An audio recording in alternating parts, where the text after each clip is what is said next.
Welcome back for part two. Merry Christmas once again. We are working on the Minamito sujihiki, which I cleaned up in the last video. And I did exactly one thing to this knife off camera, which was to go back with some more steel wool and Barkeeper's Friend and just scrub it again, just to make sure that any active rust or corrosion was removed. And, this is obviously not at a high state of polish because I only did 2 grits of sandpaper, but it's looking pretty clean and good compared to what it is. And I just wanted to show you guys how pretty the wood of this handle is. Ooh, got a drop of moisture on there. I let it dry thoroughly so it would really come out. But we've got this handle looking pretty nice. I just love that wood. Look at that. And has kind of a tiger stripe pattern on this side, which I love. Alright, so without further ado, we're going to get to the sharpening. Got my 140 Atoma diamond plate here. And the first thing we're going to do is going to seem kind of paradoxical. That is, we're going to dull the edge. I'm going to put it right down on the stone and just basically grind away a tiny, tiny amount of metal right at the edge. And the reason to do that is just to take out any tiny little microchips or low spots that might be lurking at the edge that will come back to bite me in the rear end later. Do just a little more. When a knife has had that much rust and corrosion right down around the edge, very oftentimes it will eat into the cutting edge just a little bit and leave little voids and gaps, and we don't want that. We want to make sure that the new edge is right in clean steel. I see a little spot there. The way I check, and this is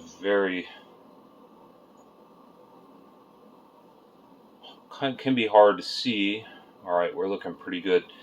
I have a light source here, and I literally just looked straight down on the edge, and once I flatten it just a little, it glints shiny, bright silver, and I can see if there are any spots. And I see one tiny, teeny little chip right here, about 2 inches in front of the heel.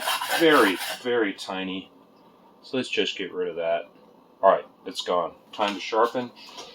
So this knife is to be done at an asymmetrical double bevel, which means that the right side of the knife, which is more curved, gets more of the bevel, and then this left side is very flat, and we're just going to be putting a very slight thing on that. So the first thing we're going to do is just quickly remove this tiny bit of burr that I just created. This is a 140 grit Atoma diamond plate, very good for repairs and for rebeveling. It's not something that you would use for a typical sharpening, but for a restorative type sharpening like this, it's wonderful. And mine happens to be worn down enough that it feels and performs much like a whetstone and will actually leave a pretty smooth edge.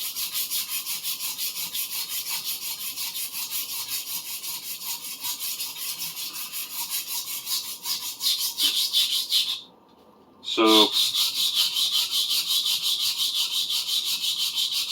what we're trying to achieve here is to get the old shoulder out of the way and remove enough steel that we can put a good edge on this thing, and then I'll know we're there when I raise a burr on the left side of the blade. And at that point, then we are ready to move on to the actual whetstones. And since I just flattened the edge a little bit, it's going to take now just a minute to get back to having an actual edge.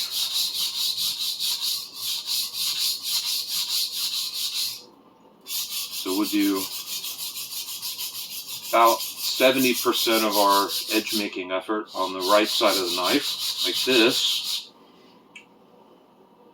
because we want that to be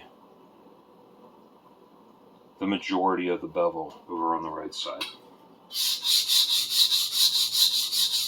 And slicing knives like this is a sujihiki, which is the Japanese term for slicing knife. And we're already getting a nice burr. I'm going to do one more quick pass just to make sure this is just all evened out.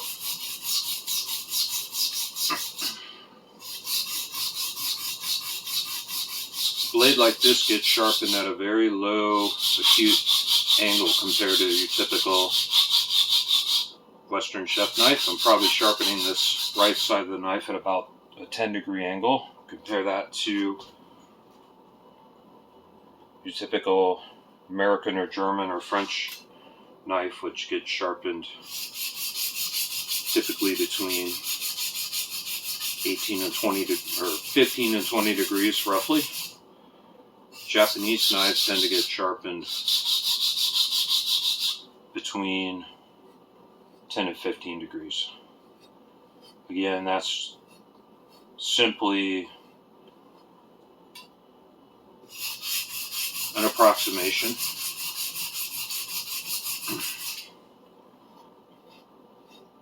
Alright, we are making great progress here, so I'll show you guys. Now, we already have a nice new bevel going. I don't know if this is going to really pick up. Nah, not really. It'll show better when I get to the polishing stones. Need a little more in the heel though. I see there's still some garbage right there. So and this is typical, by the way, heels tend to get degraded more. You need a little more loving.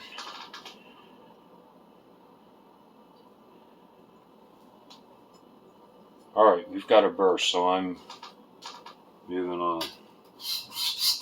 More right here.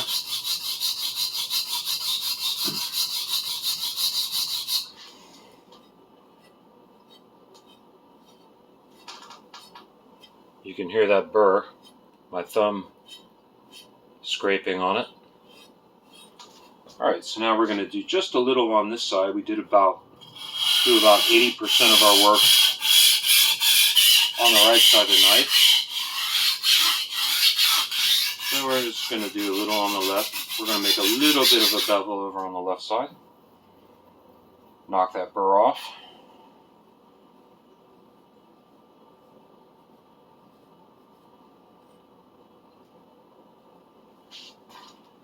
A little more.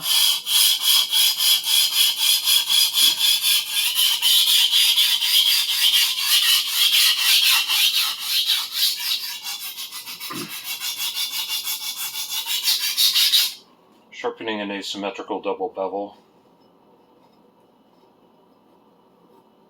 is not so difficult. It's basically the same process you use for a typical Western 50-50 bevel, except that you just do a lot more work on my favorite side of the knife, which is the right side.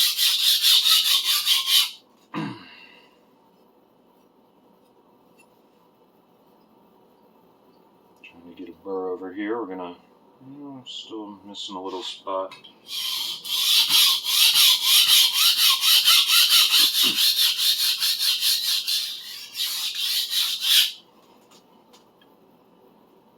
Alright, that micro bevel's looking nice and clean now. Got a little burr raised. And a couple more stitches. I don't like to apex the edge real hard on the 140 grit diamond plate. It's just so coarse. It leaves a toothier indentation at the edge than I like for a slicing knife. Works great for some kinds of knives. Alright, we're going to put this away and get the 400 grit whetstone out. And this is what we'll do the majority of the sharpening on. And then we will move very quickly through 1000 grit, 4000, 8000, and strop it and do a little, go back on the sharpness tester, and then hopefully you get a chance to do a little cutting. Alright, so now we're basically going to start sharpening for real. We've got the coarse work out of the way here. This is still considered a coarse stone, but it's a lot smoother and finer than the 140 grit diamond plate. It's a 400 grit whetstone, so I've had it soaking in the sink.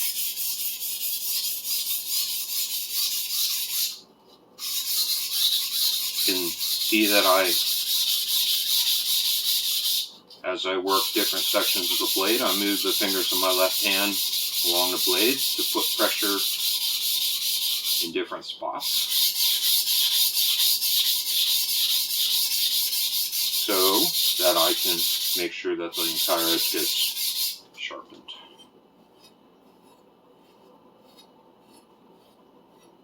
Alright, that's one pass. It's looking decent. Let's do another. This stone, we'll take a few passes on this.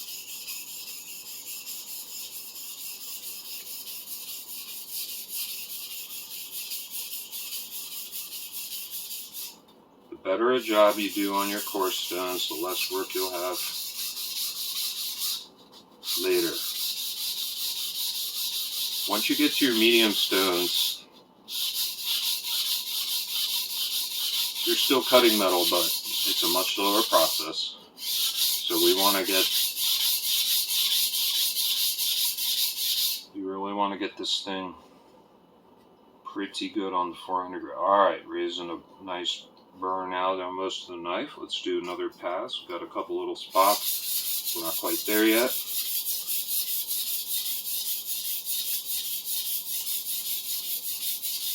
This little stone will thoroughly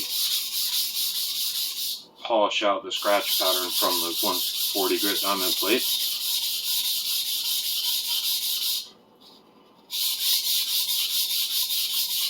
And leave a nice smooth surface that then we can then begin refining on the 1000 grit stone and up.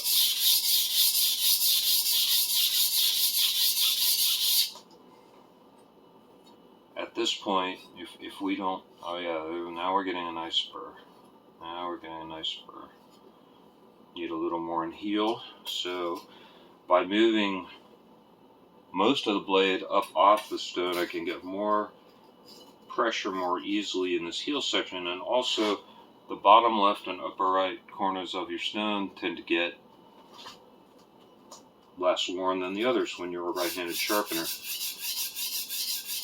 So doing heel and tip work in these corners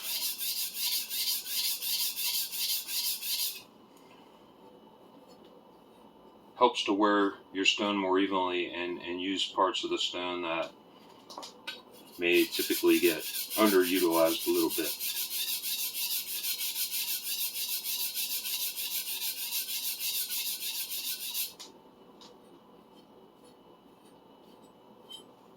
And if you flip the stone around, your bottom left corner becomes now your upper right corner. So you can use it. I usually swap ends of the stone when I change sides. I just did that at this moment to kind of show you guys. And now we have our burr. Lovely, lovely burr. Lovely burr all the way down.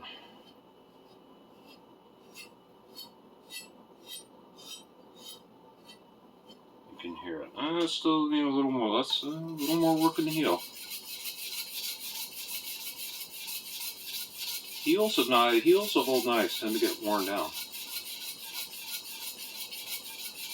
except for old Euro style chef knives with bolsters, and then it's the opposite because nobody sharpens right up to the bolster. Let's flip this around one more time. Do a little more right here. Getting really close to the corner now.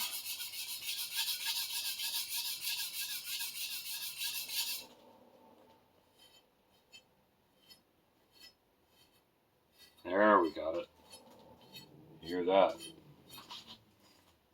The reason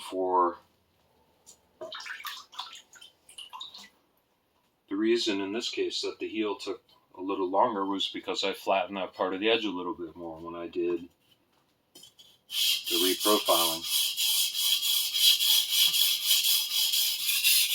We did a whole bunch of grinding on the right side, and we're going to do a couple quick light passes on the left side to get this part of the bevel ironed out.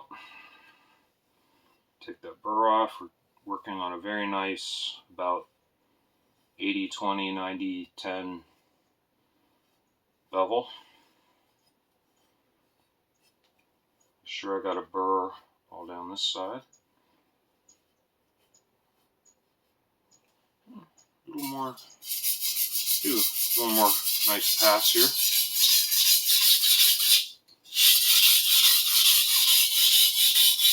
This side goes quickly because there's only an incredibly tiny amount of steel contacting the stone. It's such a tiny little bevel on that side. Alright, this is feeling really good. So last step before we move on, we're going to strop this burr away on the stone by finishing, didn't quite get it in heel there. There we go. So by finishing on the left side of the blade, it moves the burr to the right side. I strop that away, and then when I move on to my next stone, there will be no burr on the right side of the knife. Oops, I'm sorry, I got that backwards. So by deburring the left side of the knife, then when I go to the next stone, I'll start on the right side, and then I'll be able to know when I get to the apex because it will bring the burr back up.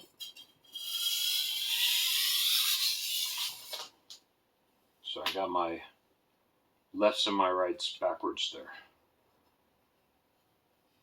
Alright, we've moved the burr to the right side.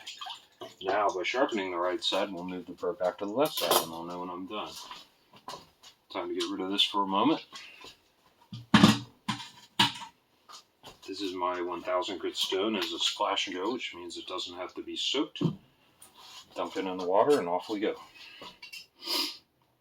Time just absolutely flies trying to do stuff on camera like this.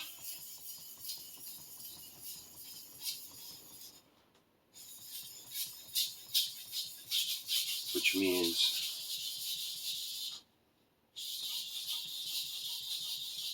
I'm just a mad stone slinging a knife sawing fool trying to get through 5 stones in half an hour and give you all a little taste of the cut test. Alright, it'll go faster now. Already got a burr all the way down. That means we got the bevel in pretty good shape. Let's do one more pass just to make sure.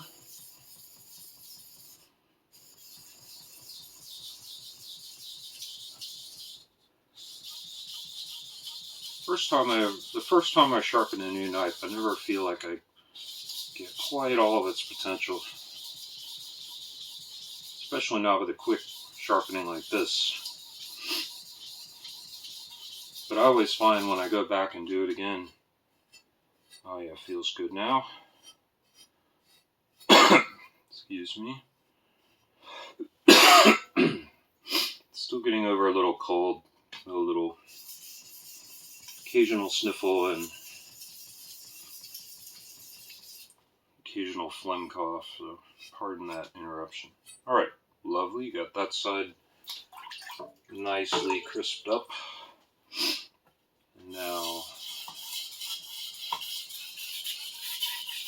the little tiny micro bevel on the left side of the knife.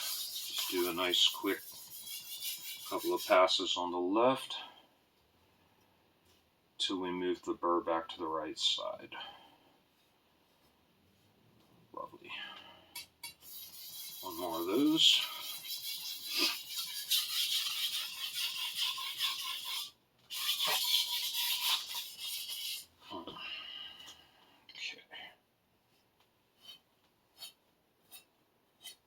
becoming a fainter sound now. Smaller, finer stones, smaller burr. We're ready to move to 4,000. I'm going to clean those later. Here's 4,000 grit, another splash and go stone, starting on the right side.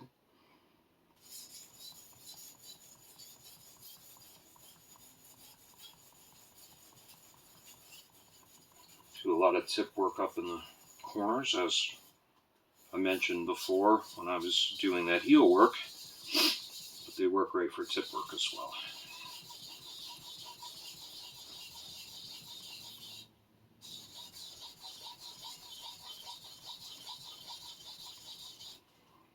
I'll end up going back and resharpening this knife more at my leisure. The point of these two videos that I'm doing today is to create a very speedy demonstration of the cleaning and sharpening process in miniature, just to give you some functionality of what it takes to get a rusty blade back to usable condition by hand. Okay, we're getting somewhere. I'm going to do one more pass on that side. The 4,000 stone. Let me show you this though before we move on. What I do with my rag.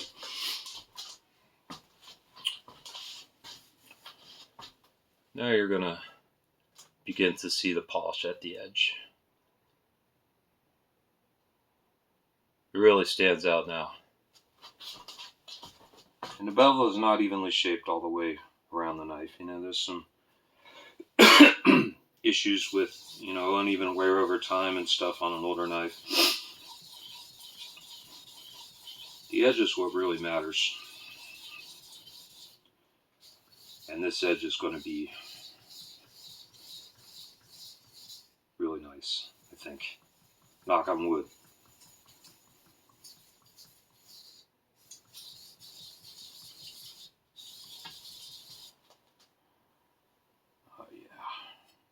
Oh yeah, now it's...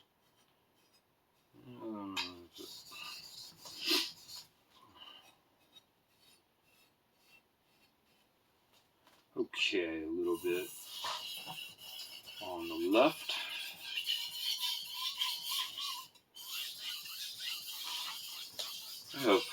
For those curious about the technical processes I'm using here in the sharpening, I have other videos on my YouTube that go into that stuff in great detail. So this video, I'm pretty much just doing it and not talking about it a whole lot.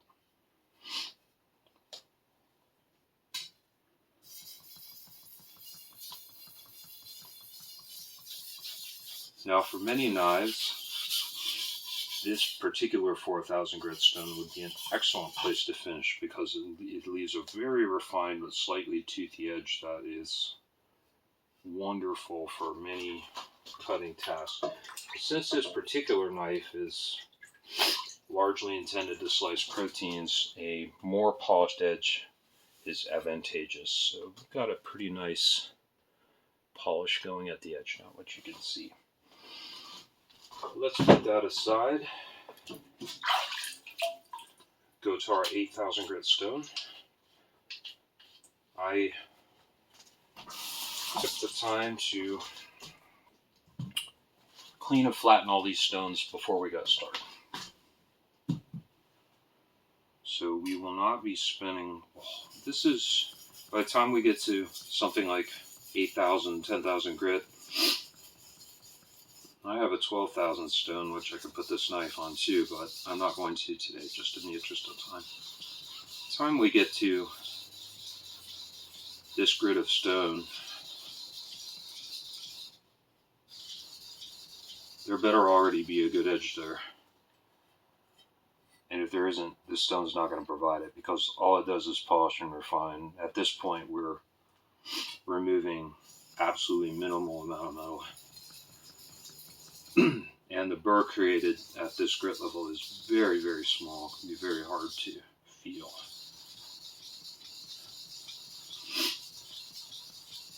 But if you've done everything right up to this point will not leave much work to do. All right. A much fainter burst sound now. A little bit on this side, and then we're going to strop. And then we're going to cut test. And take another score on the best machine. See how I did in this absolute flurry of sharpening activity with very little refinement. Okay. So we're going to begin our stropping process on the stone.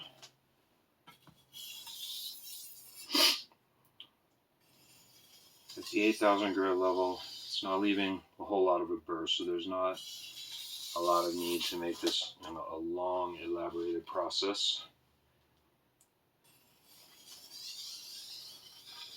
Basically, what we're doing here is just cleaning up the edge enough to get it on the leather. Be able to put it on the leather and not have big flakes of metal left to polish off the blade. Okay, that's sounding pretty good. Time runs short, so let's get rid of all this.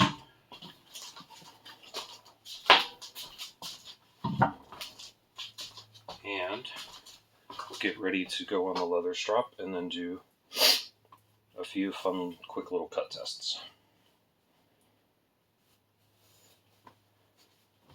So, if you ever want to see what a rush sharpening job looks like, this is it.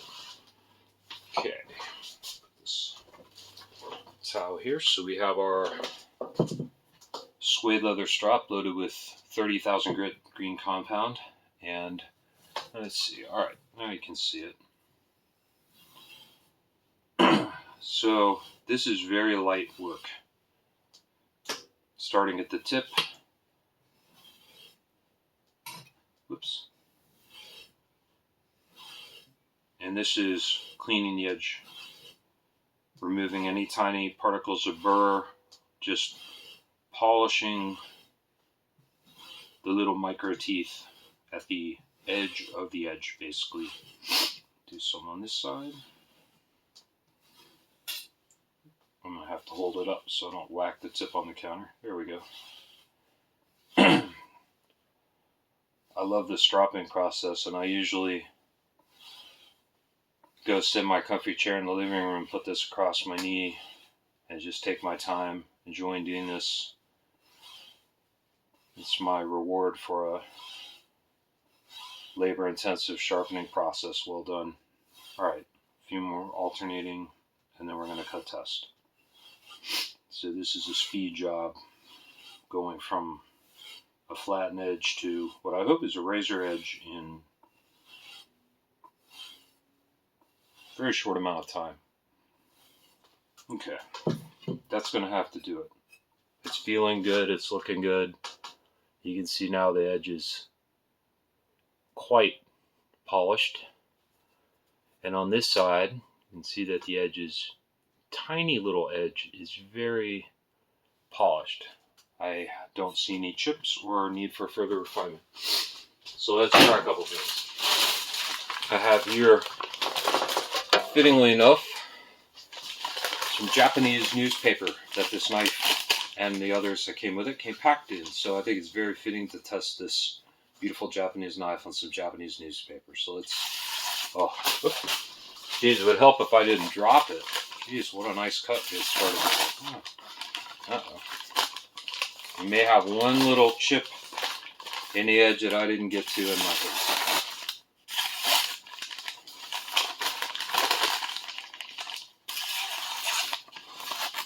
There is something there. There's a jag, a chip, right in that spot. Let's see how we do across the grain. Oh, look at that. Oh, that's it. I was going across the grain. Gee whiz. Well, next, I usually, wow. So that was across the grain. That's my Japanese characters get me messed up on which side is up. There is right somewhere around in here. There is a little chip or something. I'm sure we'll find out in the next sharpen. Okay, getting short on time. Next test.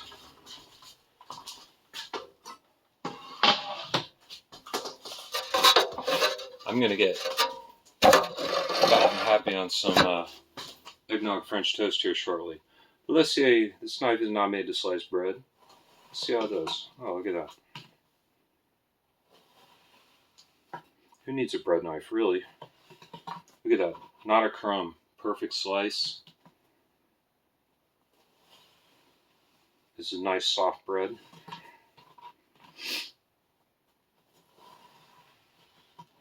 Bread knives are overrated. Alright, let's put it on a machine and see how we did. The ultimate objective test before we run out of time. My phone cuts off videos in approximately 1 more minute. Okay, that clean. Oops. Turn this on. And here we go. I'm going for about the same spot on the blade that I tested initially. We went from a score of 734 to 134. Wow, took 600 points off. It's sharper than a utility razor out of the box by a fair margin, according to the materials that came with this product. So there you have it.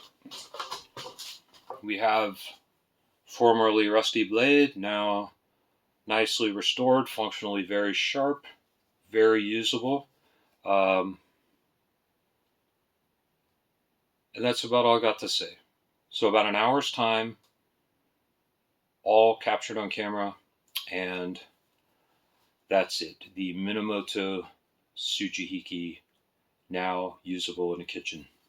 And with that, I will sign off. Peace out. Bye-bye.